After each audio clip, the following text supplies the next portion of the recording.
ท่านอาจารย์ท่านพระครูอภิวัฒนวิกรมรองเจ้าคณะอำเภอดอยลอผู้อำนวยการสถานีวิทยุมวลชนคลื่นสีขาวเพื่อชาวประชาเจ้าอาวาสวัดปากกลางเจริญผู้ดำเนินรายการเสียงธรรมแสงอรุณและรายการอู้จาภาษาธรรมพร้อมไปด้วยพระสงฆ์องค์เจ้าทุกรูปทุกองค์ด้วยความเคารพอย่างสูงสุดยิ่งครับผมแล้วก็สวัสดีเจทำครั้งหนึ่งแล้วก็ขอเจริญพรคณะสัตยาญาติโยมสาธุชนคนดีเฮาทุกท่านมาแถมแล้วเนอ มาแถมละอันนี้มาล่าหน่อยเพราะว่าตะกี้ก็ฟังท่านอาจารย์สาธิตและทีนี้สัญญาณเปิ้นบ่มาสัญญาณเปิ้นดับไปเจก็ว่าเอาเข้าใจเน้นเข้ารายการแถมหน่อยหนึ่งอาตมาจะอยู่ถึง 6:10 เนอะอาตมาจะอยู่กับสถาญาติโยมไปถึง 6:10 เพราะว่า 6:10 นี่ก็อาตมาก็จะออกบิณฑบาตเนาะนี่อาตมาก็จะอินดูสถาญาติโยมเผื่อเวลาหน่อย 6:10 นาทีจะอยู่กับสถาญาติโยมนะ วันนี้ก็ได้มาแทนท่านอาจารย์สาธิตจิรปัญโยเนาะก็จ้าไป20 กว่านาทีสุมาญาติโยมตัวเนอจ้าไปนิดจ้าไปหน่อยเนาะการงานอันใดก็ในระยะหลังๆนี่ก็จ้าไปน้อยบ่ว่ากันเนาะสถาญาติโยม รายการเสียงธรรมแสงอรุณวันนี้ช่วงนี้เป็นรายการเสียงธรรมแสงอรุณก็ทางสถานีวิทยุมวลชนคลื่นสีขาวเพื่อชาวประชาเนาะออกอากาศพร้อมกันหลายสถานีที่เพิ่มมาก็จะเป็นน่านฟ้าเรดิโอเนาะที่จะเข้ามาในช่วง 5 โมงนี้แล้วก็สถานีต่างๆที่อาตมาประกาศไปข้างต้นตะกี้ก็หลายๆสถานีป่นก็ยังรับสัญญาณอยู่เพราะว่าลำปางเชียงไฮ้แปะน่านหลายๆสถานีเนาะที่สำคัญก็ห้วยตองซักเขา104.50 แล้วก็หลายๆสถานีที่รับสัญญาณในวันนี้เป็นวันที่16สถาญาติโยมวันที่16กรกฎาคมเรือแฮม4 วันท่านก็จะเป็นวันสำคัญแห่งศาสนาวันสำคัญแห่งพุทธศาสนาวันสำคัญของชาวพุทธเฮานั่นก็คือวันอาสาฬหบูชาแล้วก็วันเข้าพรรษาเพิ่มแป๊บเดียวด้านสถาญาติโยมโอ้ยวันเวลามันก็โวยเหี้ยนะกำเดียวแก่ไปแหมวันหนึ่งวันเดียวก็แก่ไปแหมละก็เหมือนที่แม่สุกเกี้ยวเพิ่นว่านะวันนี้อีแม่มีบุญแหมวันนึงได้ฟัง วันนี้แม่ก็มีบุญแหมวันนึงนะกูคนเฮามีบุญแหมวันนึงเนี่ยเฮาก็สบายใจเนาะตื่นมายิกพอตัวเก่าเฮามีอยู่เฮ้ยเจ็บอยู่ เจ็บอยู่เฮ้ยมันเจ็บอยู่ก็แสดงว่าเฮาหูคิงอยู่เจ็บก็แสดงว่าเฮาหูคิงอยู่เฮาหูคิงมาแล้วเฮาเจ็บยิกตัวเก่าละ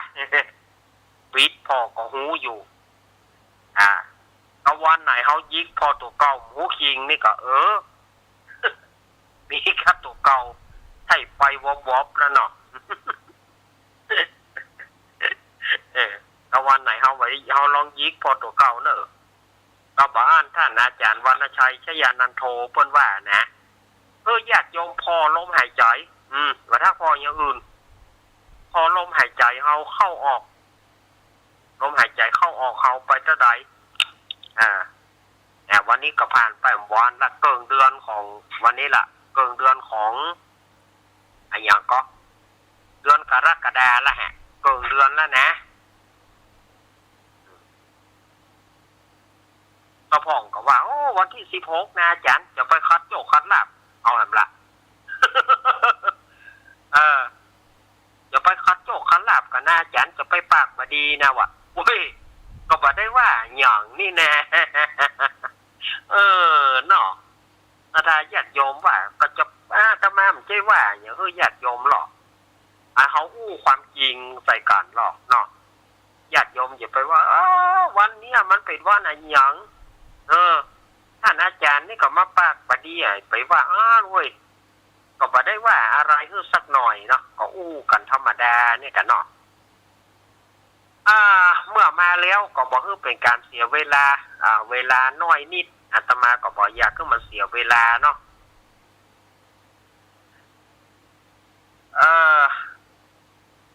วันนี้ก็จะได้เอานิทานธรรมะ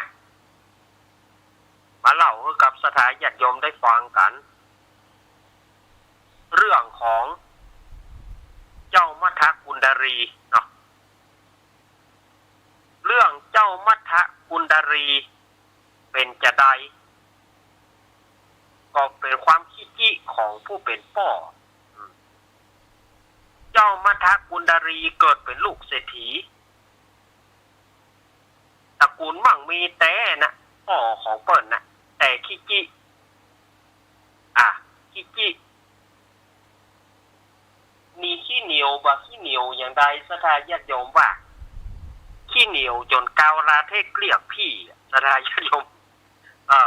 กาวลาเทกว่าเหนียวแล้วยังเรียกพี่ขี้จี้ขนาดไหนกะขนาดต้องสะดุดหัวไม่ตีนวากป้มพอหัวไม่ตีนถ้าซุปเกิบมานิ่มไปมีหัวเกิบเหลวหมดหัวไม่ตีนตัวเก่ายังห่วงแต่นะเอาขี้จี้จนเพราะว่าจะกินข้าวแต่ละกรรมนี่นะเหลือตู้เจ้ากันเนอะพิจารณาเข้าวันนี้เข้าจะเสี่ยงไปกี่ลิตรคนจะกินไปกี่กรรมวะคนใจจะกินไปกี่กรรมวะลูกพ่อนายจะกินกี่กรรมแม่นายจะกินกี่กรรมวะโอ้อันล้ำเหลือแต่มาขี้จี้อันล้ำเหลือทีนี้ก็มีลูกเป่าชื่อว่าเจ้ามัทกุณดารีโอ้ป่อเปิ้นนะพยายามทุกอย่างเจ้ามัทกุณดารีนี่มีใจจะทำบุญแต่ป่อบอกคือทำ จะไปทำบุญเนอะไปทำบุญนี่หยังทำบุญแล้วได้หยังไปทำบุญกับเขานี่หยังแน่ตู้เจ้าบะเดียวกินแล้วก็รับนะรอให้เรามาบวช7 วันพอหรอ เนาะให้เรามาบวชพอละ7 วันนี่คำบอกให้อกนี่บ่เคยทำบุญทำทานอย่างสักอย่างอันอย่างคือบุญอันอย่างคือวัดยังหูแต่นะอ่านล้ำเหลือเกินว่าเนาะทีนี้เจ้ามัทกุณดารีอยู่มาอายุใหญ่มาก็ด้วยกรรมวิบากกรรมจะแต่จากก่อนกะว่ากรรมแต่อย่างใดบอกว่าเจ้ามัทกุณดารีก็ป่วยปัสสบายเมื่อปัสสบายกับพ่อก็ไปหาสมุนไพรไปหาสมุนไพรหาอย่างต่างๆก็ไปหาหมอคิดว่าถ้าไปหาหมอจะต้องเสี่ยงสตางค์ไปโรงพยาบาลก็จะเสี่ยงสตางค์ไปหาหมอก็จะเสี่ยงสตางค์หมอจะคิดกะยาหัวได้เสี่ยงกะยา ก็เลยบอกปาเจ้ามัทกุณดารีไปหาหมอเสาะหาสมุนไพรวะเสาะหาอย่างที่มันหาได้นะเอามาต้มให้กินแต่ว่าเจ้ามัทกุณดารีก็บ่หาย อาการก็ยิ่งสุดมีแต่สมกับสุดสมกับสุดทีนี้ผู้เป็นป่อก็กึดจะไปปรึกษาหมอแต่บ่ปาลูกไปนะถ้าปาลูกไปก็จะเสี่ยงกับยาก็เลยไปหาหมอที่หนึ่งว่าหมอพอจะมีวิธีรักษาก็บอกตำรายาให้ข้ากำข้าจะไปเสาะหาสมุนไพรมาให้ลูกข้าหมอก็บอกว่าเป็นโรคกันอย่างบ่ฮู้เป็นโรคอย่างบ่ฮู้เอายาได้ให้กินก็ได้แล้วเอายาจากหมอไหนบ่มีหมอไหน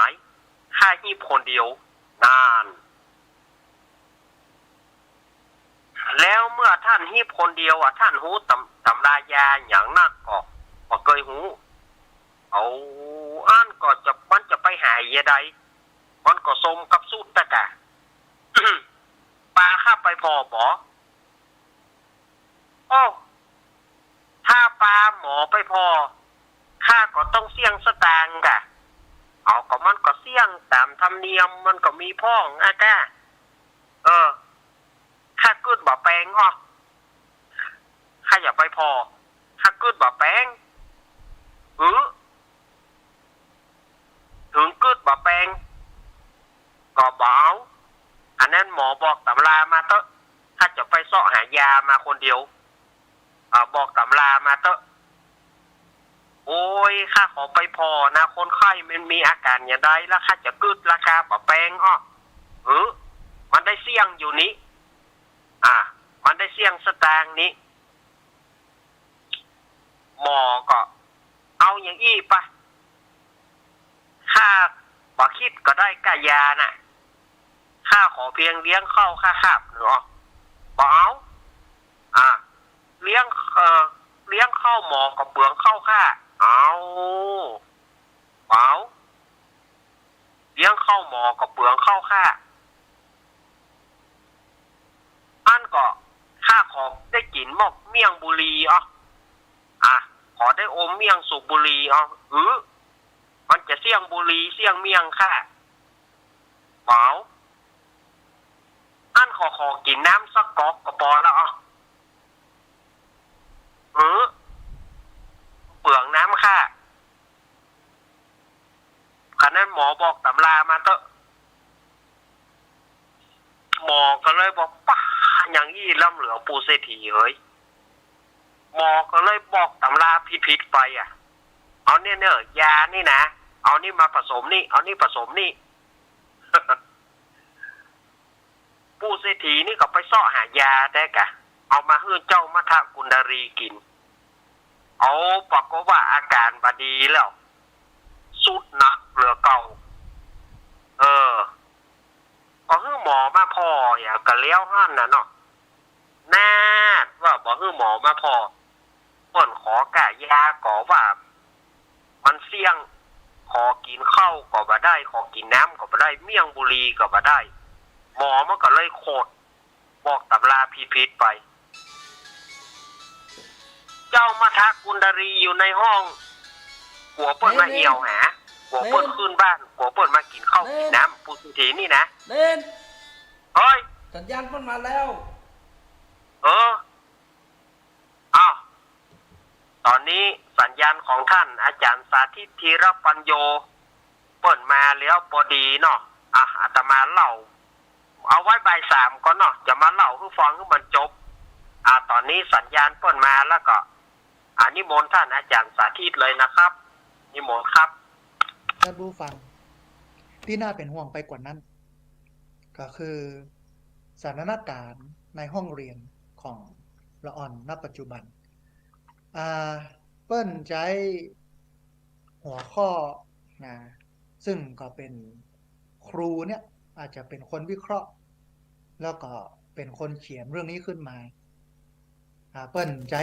คำว่ายุควิกฤตทางการศึกษาที่เกิดขึ้นกับเด็กนะฮะหัวข้อของเปิ้ลนะก็คือยุควิกฤตทางการศึกษาที่เกิดขึ้นกับเด็กนะฮะโดยเพจของวันนั้นเมื่อฉันสอนเพจวันนั้นเมื่อฉันสอนเนี่ยเปิ้ลจะสะท้อน ปัญหา ในโรงเรียน ในห้องเรียนกับการเรียนการสอนเนี่ยออกมาผู้คนได้ตระหนักได้คือตึงวัน